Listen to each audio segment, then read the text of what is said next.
Il y a des gens qui naissent avec tout, la famille, les connexions, les opportunités, et pourtant, ils échouent.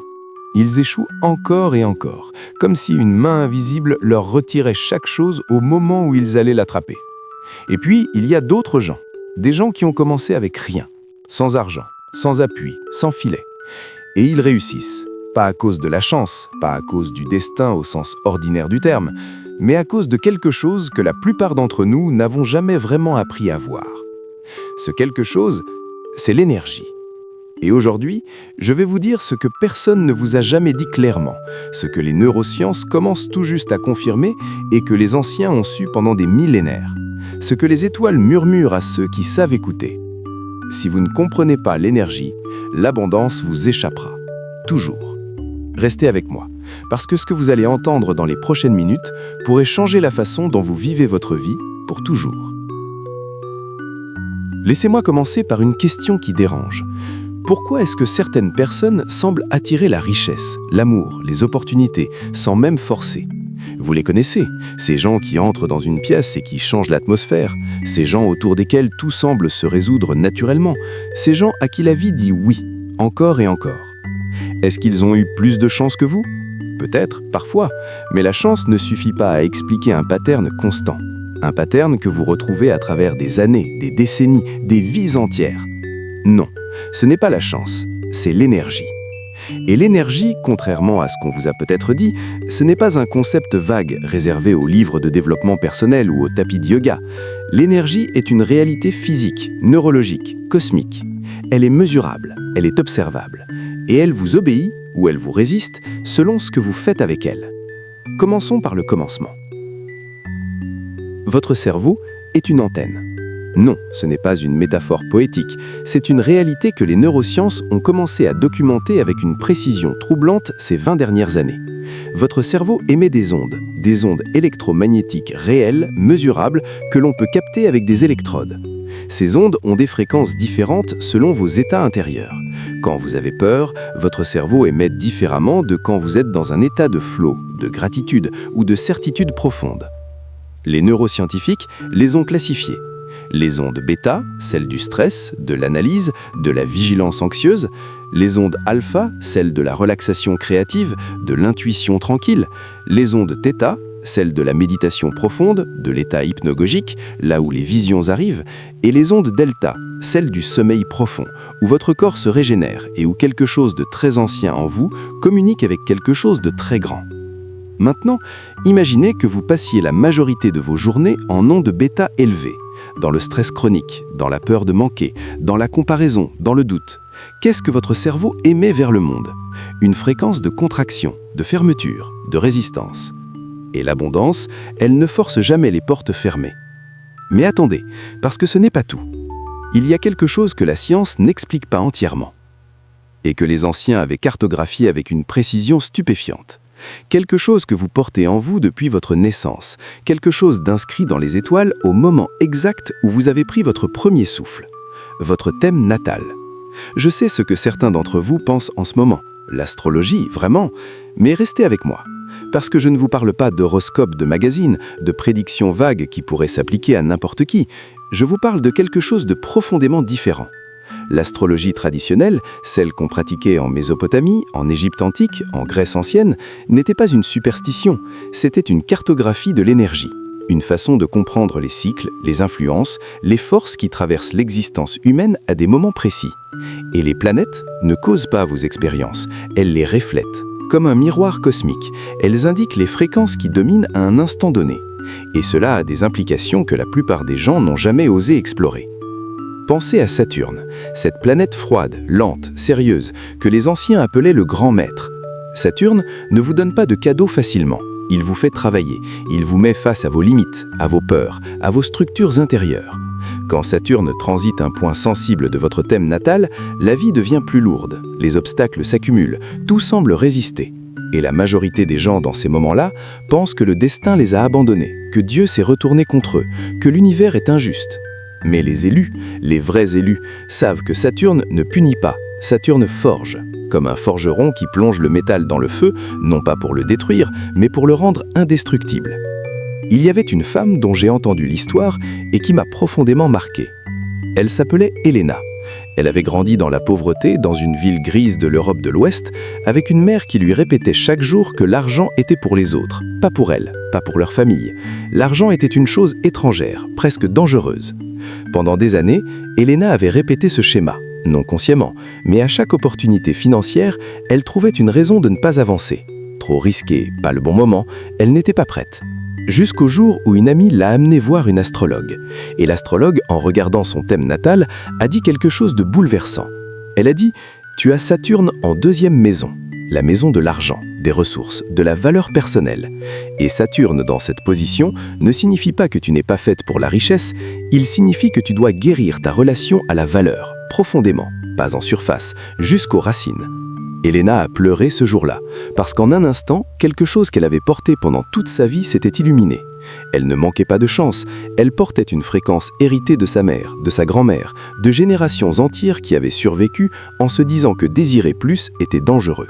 Et cette fréquence bloquait l'abondance à sa porte. Voilà la première vérité que je veux que vous emportiez avec vous. L'abondance ne vous échappe pas parce que vous ne travaillez pas assez, elle ne vous échappe pas parce que vous n'êtes pas assez intelligent, pas assez beau, pas assez chanceux, elle vous échappe parce que quelque part, dans les profondeurs, votre énergie interne lui dit de rester dehors. Et ce n'est pas votre faute. Cette énergie, vous l'avez souvent héritée, des mots entendus dans l'enfance, des traumatismes collectifs transmis de génération en génération, des croyances gravées si profondes dans votre système nerveux qu'elles sont devenues invisibles, comme l'air que vous respirez. Mais ce qui est invisible peut devenir visible. Ce qui a été appris peut être désappris. Et ce qui a été bloqué peut être libéré. La question est comment ? C'est là que le cosmos et les neurosciences se rejoignent de manière absolument fascinante. En 2008, une étude publiée dans le journal Psychosomatic Medicine montrait des changements mesurables dans l'expression de leurs gènes. Pas leurs gènes eux-mêmes, mais leur expression, leur activation ou leur désactivation. Ce domaine s'appelle l'épigénétique, et il a littéralement renversé l'idée que nous étions prisonniers de notre biologie. Vous n'êtes pas votre ADN, vous êtes la façon dont votre ADN s'exprime, et cette expression est influencée par votre environnement, vos pensées, vos émotions, votre énergie intérieure. Vos ancêtres vous ont peut-être transmis des gènes de survie, de méfiance, de contraction, mais vous avez le pouvoir de changer l'expression de ces gènes, de passer du mode survie au mode expansion, du mode peur au mode abondance. Ce n'est pas de la magie, c'est de la biologie, c'est de la physique, et c'est spirituel en même temps, parce que la frontière entre ces 3 domaines est bien plus mince que nous le pensons. Maintenant, laissez-moi vous parler d'un phénomène que vous avez probablement vécu sans jamais lui donner de nom. Vous avez déjà eu une période dans votre vie où tout semblait couler, où les opportunités arrivaient sans que vous les cherchiez vraiment, où les bonnes personnes apparaissaient au bon moment, où l'argent entrait plus facilement, où les projets avançaient, où vous vous sentiez aligné, présent, vivant. Et puis, parfois, sans raison apparente, tout s'est figé, comme si quelqu'un avait coupé le courant. Ce que vous avez vécu dans ces 2 états, c'était une différence de fréquence vibratoire. Et cela n'est pas une invention New Age, c'est ce que les physiciens quantiques appellent la cohérence. Quand les différentes parties de vous, votre corps, votre esprit, vos émotions, vos croyances, vibrent à la même fréquence, dans la même direction, vous entrez dans un état de cohérence. Et dans cet état, vous devenez littéralement magnétique. Le docteur Rollin McCraty, directeur de recherche à l'Institut HeartMath en Californie, a passé des décennies à étudier le champ électromagnétique du cœur humain. Et ses résultats sont stupéfiants. Le cœur génère un champ électromagnétique 60 fois plus puissant que celui du cerveau. Et ce champ peut être détecté à plusieurs mètres du corps. Il influence les personnes autour de vous. Il affecte même des instruments électroniques. Autrement dit, vous émettez, constamment, que vous le vouliez ou non. La vraie question est, qu'est-ce que vous émettez ? Et c'est ici que l'astrologie reprend toute sa pertinence. Parce que les cycles planétaires créent des fenêtres d'énergie, des moments où certains types d'intentions, d'actions, de semences portent plus loin. Des moments où l'énergie cosmique est en résonance avec certaines maisons de votre thème natal. Jupiter, la planète de l'expansion, de la générosité, de la croissance, revient dans chaque signe du zodiaque environ tous les 12 ans. Quand Jupiter transite votre maison de l'argent, ou votre maison de la carrière, ou votre maison des relations, c'est une fenêtre d'environ 12 mois pendant laquelle les graines que vous plantez peuvent pousser avec une vigueur extraordinaire. Mais voilà le piège. Jupiter ne vous donne rien de plus si votre énergie interne est contractée. Il amplifie ce qui est déjà en mouvement. Il magnifie ce que vous émettez. Si vous émettez de la peur et du manque, il amplifie la peur et le manque. Si vous émettez de la gratitude, de l'expansion, de la confiance, il amplifie tout cela. Jupiter ne discrimine pas, il amplifie. C'est pour ça que certaines personnes traversent un transit Jupiter et ne voient rien changer. Elles ont raté la fenêtre, pas parce que les étoiles étaient injustes, mais parce qu'elles n'étaient pas en résonance avec ce que Jupiter avait à offrir. Il y a un principe très ancien, mentionné dans des textes hermétiques vieux de plusieurs millénaires, que l'on résume souvent par 3 mots, comme en haut, ainsi en bas. Ce principe dit que les lois qui gouvernent le macrocosme, l'univers, les planètes, les galaxies, sont les mêmes lois qui gouvernent le microcosme, c'est-à-dire vous, votre corps, votre psyché, votre énergie. Et quand vous commencez à voir le monde à travers ce prisme, tout change. Les défis ne sont plus des punitions, ils sont des initiations. Les périodes de disette ne sont plus des malédictions, elles sont des compressions, comme la pression qui transforme le carbone en diamant. Les chutes ne sont plus des fins, elles sont des descentes avant l'élan. Chaque signe du zodiaque contient une leçon d'énergie spécifique. Les béliers apprennent à diriger leur feu vers la création plutôt que la destruction. Les taureaux apprennent à recevoir sans culpabilité, à incarner l'abondance dans la matière. Les gémeaux apprennent à utiliser la parole comme outil de manifestation plutôt que comme distraction. Les cancers apprennent à nourrir sans se vider, à donner depuis un lieu de plénitude et non de manque. Chaque ascendant, chaque placement planétaire raconte une histoire. L'histoire de votre âme et de ce qu'elle est venue apprendre ici, dans cette vie, dans ce corps, dans ce temps particulier de l'histoire humaine. Et les élus, les vrais élus, sont ceux qui ont accepté de lire cette histoire. Ceux qui ont dit oui à l'appel de comprendre leur énergie profonde, même quand c'était inconfortable, même quand ça demandait de tout remettre en question. Laissez-moi vous raconter une autre histoire, celle de Marcus. Marcus avait 34 ans quand il a tout perdu. Sa start-up avait coulé, son mariage s'était effondré dans la même année, et il s'était retrouvé dans un appartement vide, avec les débris de ce qu'il croyait être sa vie idéale. Mais lieu de se noyer, Marcus a fait quelque chose d'inhabituel. Il a cherché, non seulement des solutions pratiques, il a cherché une explication énergétique à ce qu'il vivait. Il a étudié son thème natal pour la première fois de sa vie, et il a découvert quelque chose qui l'a profondément déstabilisé, puis libéré. Pluton, la planète de la mort symbolique et de la renaissance, transitait sa première maison, la maison de l'identité, depuis 3 ans. Et la première maison représente qui vous êtes, votre façade, l'image que vous projetez, l'ego que vous avez construit. Pluton dans la première maison ne laisse rien survivre qui ne soit pas authentique.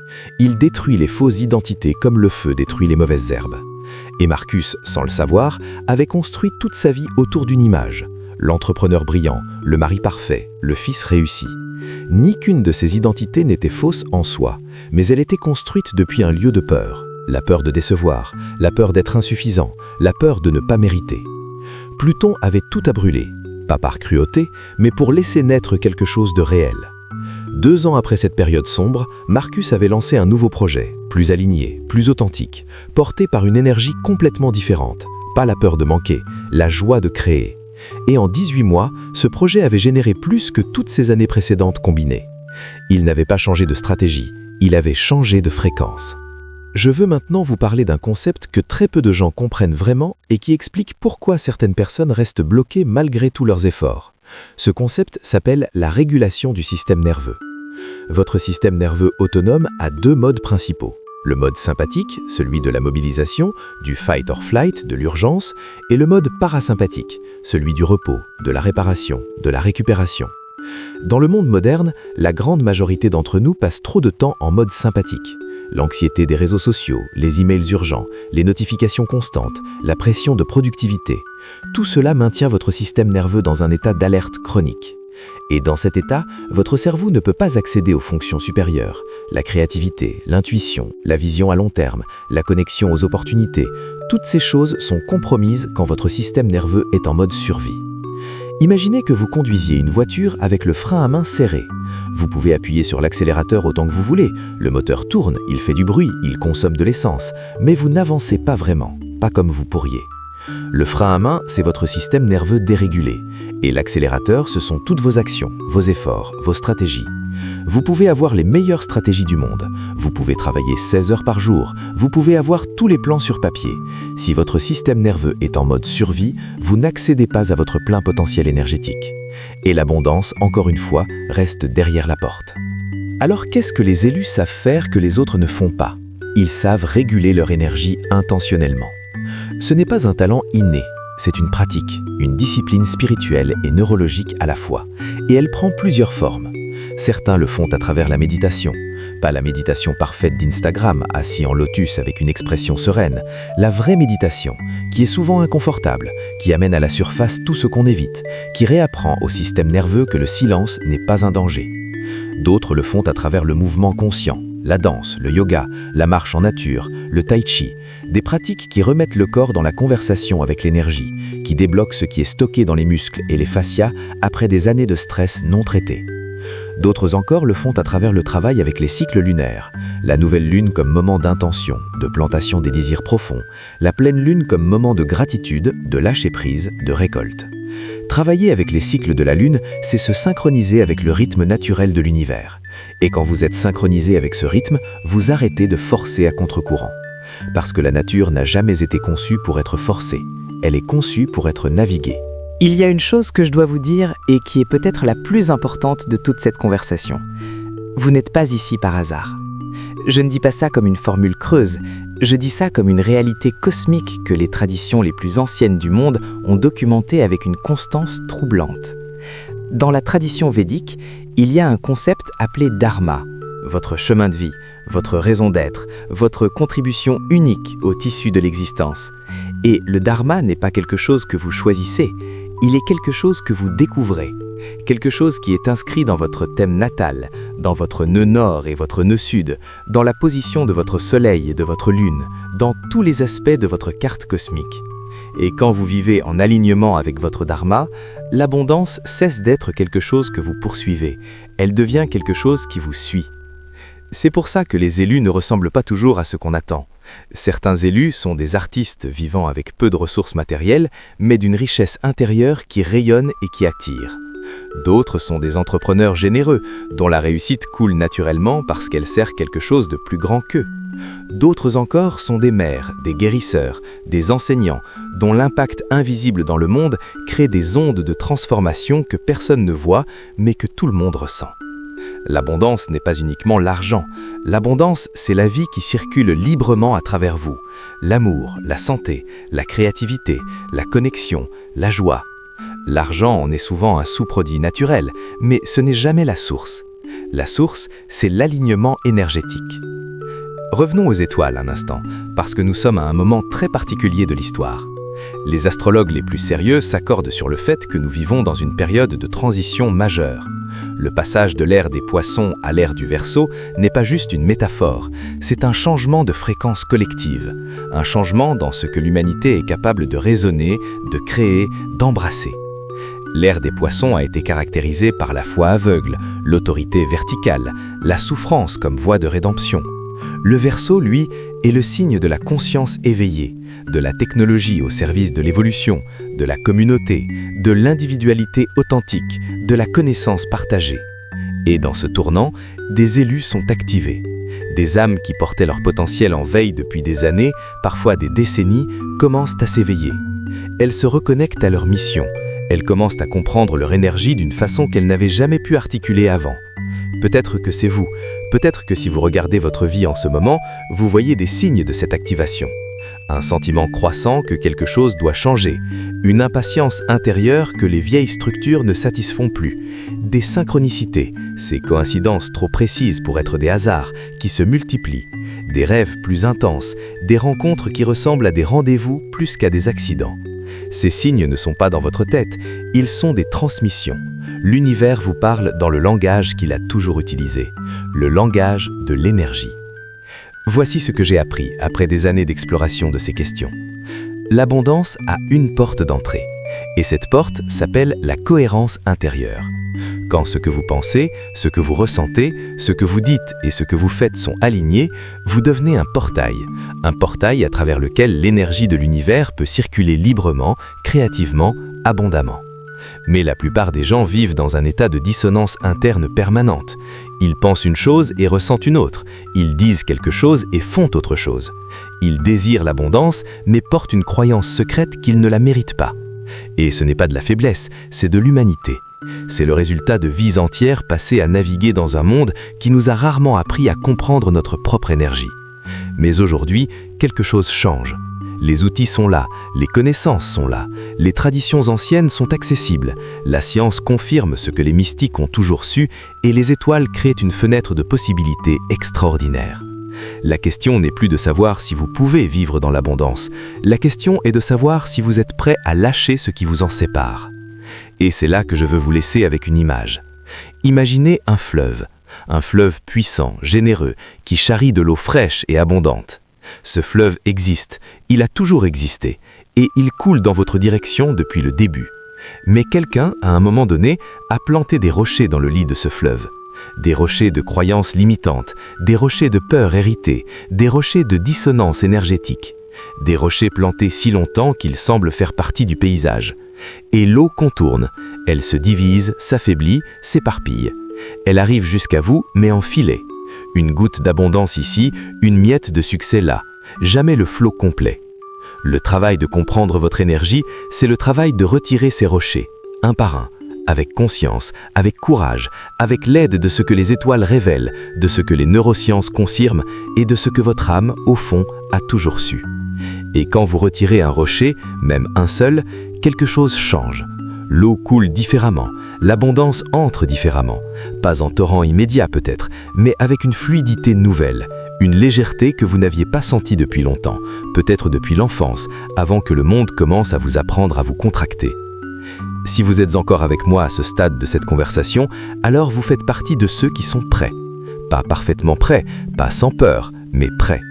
Prêt à regarder votre énergie en face, prêt à poser les vraies questions, prêt à comprendre pourquoi certains cycles se répètent et ce qu'il faudrait pour les briser, prêt à travailler avec les cycles cosmiques plutôt que contre eux, prêt à aligner ce que vous pensez, ce que vous ressentez et ce que vous faites, jusqu'à ce que la dissonance se taise et que la cohérence prenne sa place. Il y a un mot en sanskrit que j'aime profondément, sankalpa. Il désigne une intention qui vient du cœur. Pas un vœu de surface, pas un désir capricieux, une intention enracinée, nourrie par tout ce que vous êtes, alignée avec ce que vous êtes venu faire ici. Votre sankalpa, votre intention profonde, votre énergie de mission, c'est la chose la plus puissante que vous possédiez. Et quand vous l'activez pleinement, quand vous vous permettez enfin de la vivre sans filtre, sans excuse, sans diminution, l'univers cesse de résister. Il commence à collaborer. C'est ça, l'abondance réelle. Ce n'est pas juste l'argent sur un compte, c'est la sensation de vivre une vie où vous êtes à votre place, où ce que vous êtes et ce que vous faites sont en harmonie, où les bonnes personnes arrivent, où les bonnes opportunités se présentent, où la vie se déploie avec une grâce que vous aurez méritée parce que vous aurez fait le travail de vous aligner. Alors maintenant, je vous pose une dernière question, et prenez le temps d'y répondre vraiment, pas vite, pas en surface. Quel est le rocher que vous savez devoir retirer ? Quelle est la croyance, la peur, la dissonance que vous sentez depuis longtemps et que vous avez peut-être évité de regarder en face? Parce que quelque part en vous, vous le savez déjà. L'âme sait toujours. Les étoiles ont peut-être déjà essayé de vous le montrer à travers les cycles de votre vie, les thèmes récurrents, les rencontres miroirs, les douleurs qui reviennent. Le cosmos ne parle pas à voix haute, il murmure. Il murmure à travers les synchronicités, à travers les rêves, à travers le mouvement des planètes, à travers les personnes qu'il place sur votre route. Vous avez peut-être entendu ce murmure aujourd'hui, dans ces mots, dans ces histoires, dans ces vérités qui vous ont peut-être rappelé quelque chose que vous saviez déjà, mais que vous n'aviez jamais osé tenir vraiment. Tenez-le, ne le lâchez plus, parce que l'abondance n'est pas un mystère réservé aux autres, elle est une invitation permanente adressée à chacun d'entre nous. Et cette invitation, elle porte votre nom.